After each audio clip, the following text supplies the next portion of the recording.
You are listening to the Vet Podcast, presented by veterinarian Dr. Brian Gregor from New Zealand and featuring an international team of animal health professionals. Join us as we discuss pet health issues from around the world.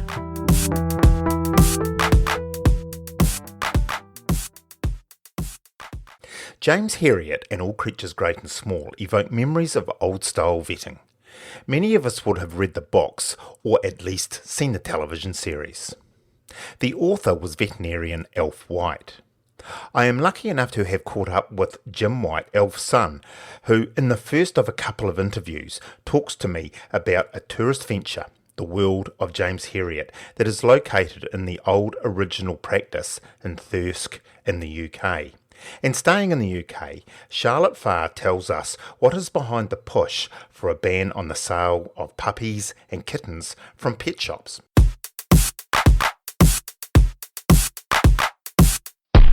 In the small town of Thirsk in Yorkshire in the UK, there is a very popular attraction called the World of James Herriot.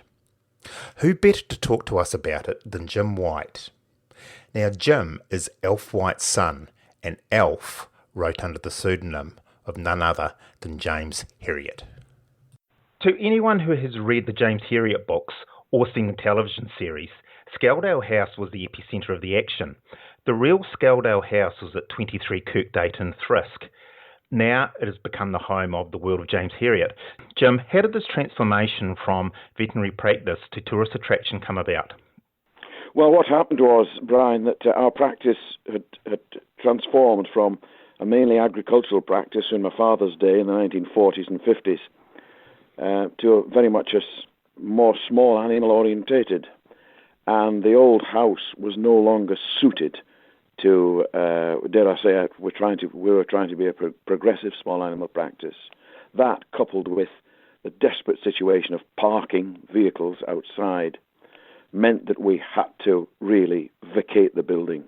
And the practice now has built a new one, purpose-built practice, on the outskirts of Thirsk. When this happened, the local district council decided they would purchase this premises and make a tourist attraction in the memory of James Herriot. That is how it started. If I was to visit 23 Kirkgate, what would I see?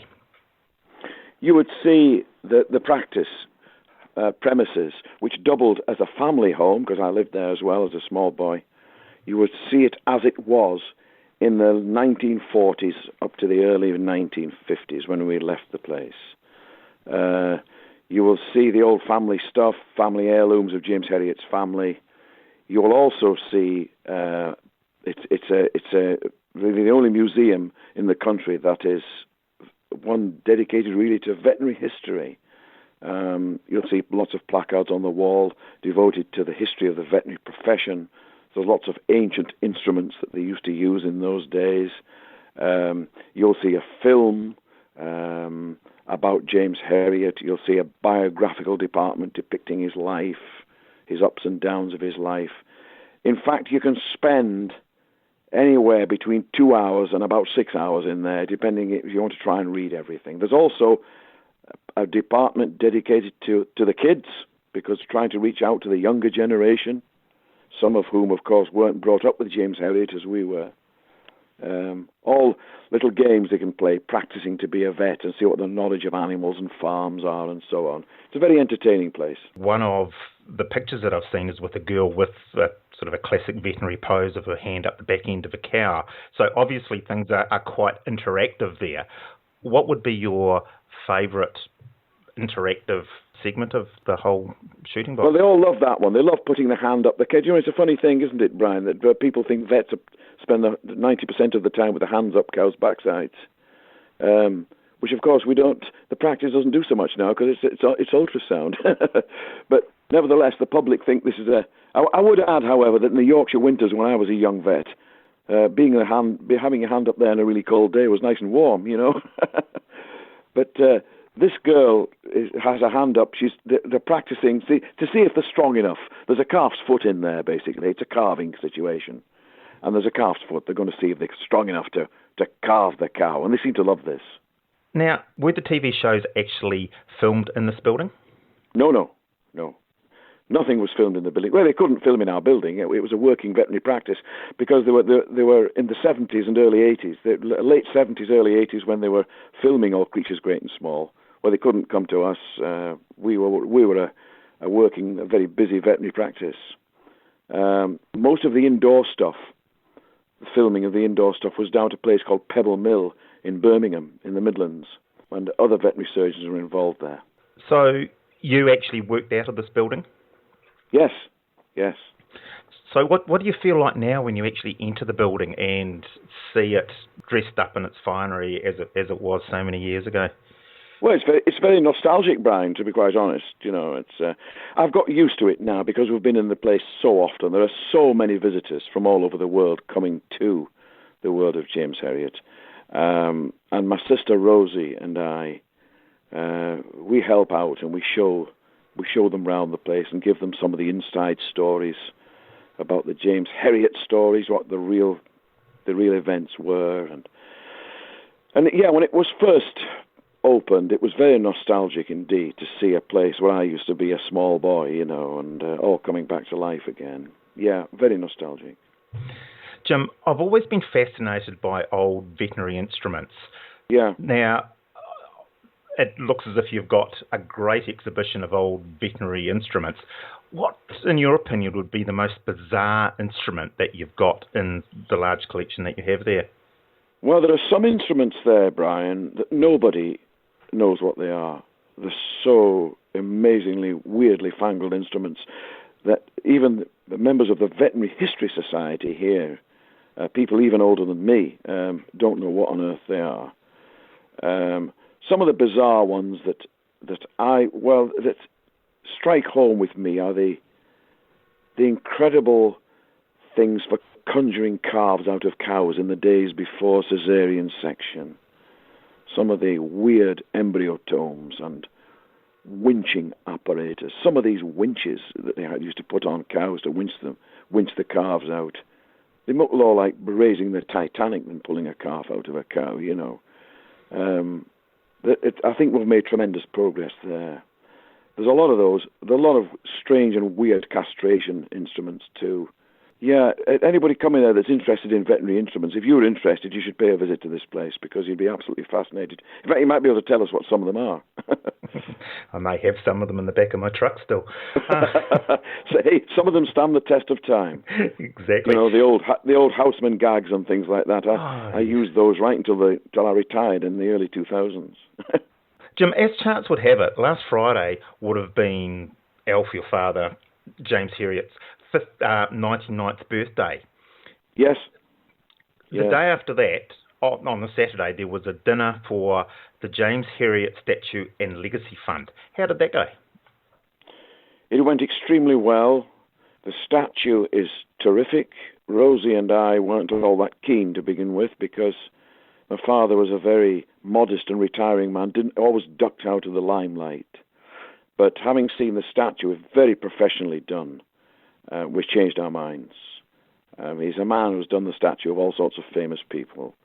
And it was very, very good. We had a dinner and an auction to follow. And I think we raised about £11,000, which is pretty good for a small town like this. So can you give us a rundown of what this fund is?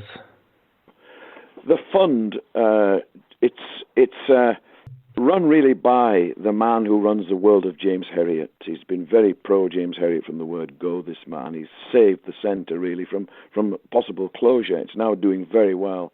And it's a unique opportunity. It's developed a legacy to support young people who wish to become veterinary surgeons or to pursue a career dedicated to animal welfare.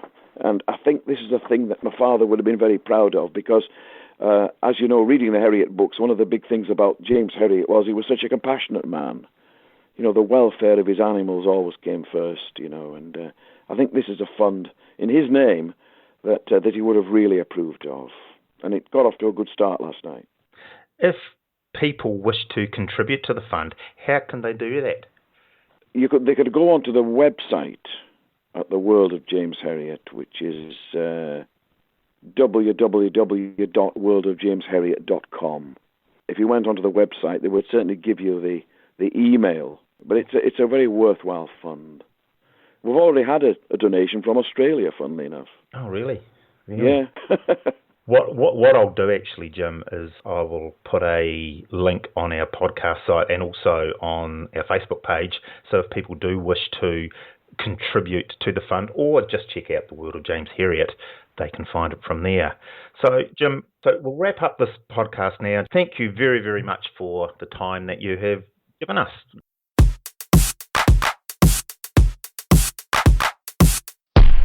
British MPs have called on the government to ban the sale of puppies in the high street pet shops. We catch up again with British vet Charlotte Farr to find out what is behind this.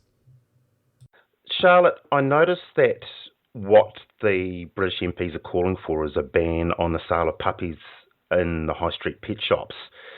Is there anything else behind this? Well, there's two main problems with the sale of puppies in pet shops and also in other high street retailers, and it doesn't actually include the actual conditions within the stores themselves because they're often very good.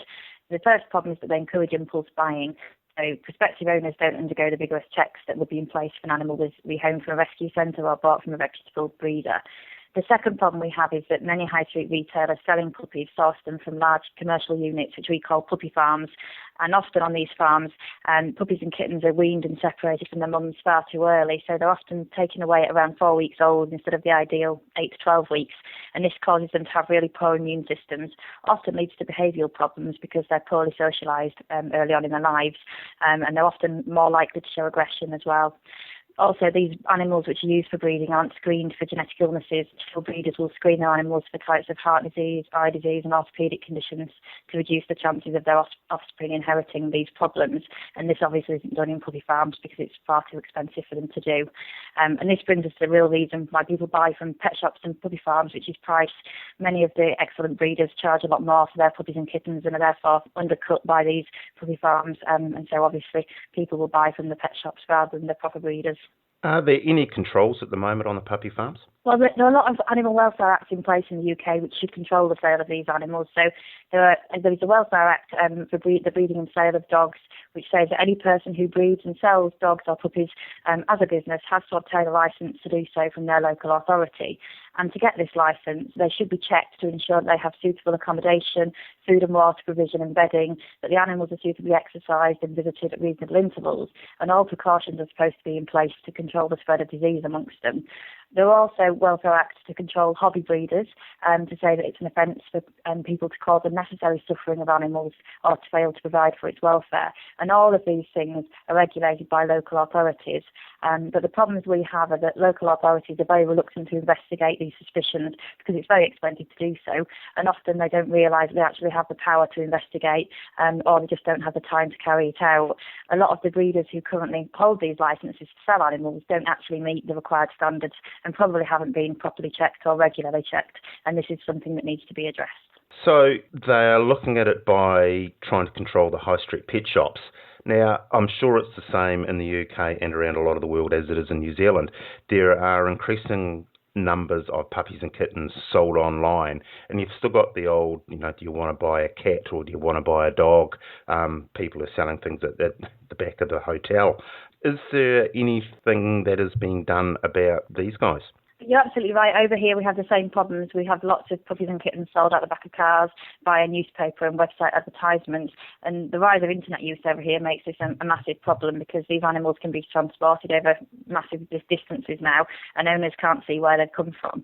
The one thing that has been done to try and control this is that the Pet Advertising Advisory Group has begun to impose stricter standards for these advertisements since January this year. And since then they've taken down over 100,000 adverts for not meeting their standards, and this has gone some way to reducing the problem, but obviously this is very, very difficult to regulate. What are the regulations that are being proposed by this group of MPs? Well, at the start of the month, there was a big debate that took part in the House of Commons with MPs on all sides contributing. And this was started by an e-petition that was nationwide and signed by over 100,000 people. They've called on the government to review all existing legislation and immediately ban the sale of all puppies and kittens from pet shops and high street premises. They want every prospective owner to always be able to see the mother of the puppy or kitten that they're buying, and to ban them from sales in retail centres that can't be regulated properly. There were calls for the government and animal welfare and rescue charities also to better educate people about responsible dog ownership and choosing a dog responsibly and buying from ethical breeders or rescue centres. It was also proposed that we improve traceability in puppies and kittens, and this is going to happen soon over here because it's going to be compulsory to microchip all dogs in the UK from 2016. So do you think that these proposals are likely to become law? I think so eventually. The current debate has got a very large following through social media, and it's got the backing of MPs from all sides who took part in this debate, and they all shared their own experiences of purchasing their own pets. Following the debate, it was agreed that new guidance will definitely be set out for local authorities to ensure the proper licensing of breeders and breeding premises and to make sure they're inspected properly. And this will definitely stop pro-breeders from being able to start selling animals.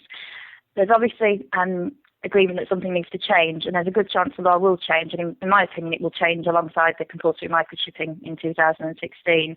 But the one thing that we can change now is to educate all our potential pet owners about the problems of buying from high street retailers. And unfortunately emotions often get in the way, and people are more likely to buy the poorly, sickly looking animals because they feel sorry for them. But unfortunately this just fuels more puppies and kittens to be produced in this way. So the message that we're all trying to get across to pet owners is that if they can't see the puppy or kitten that they're buying in its home environment with its mother, then alarm bells should ring, and they should certainly not consider buying it.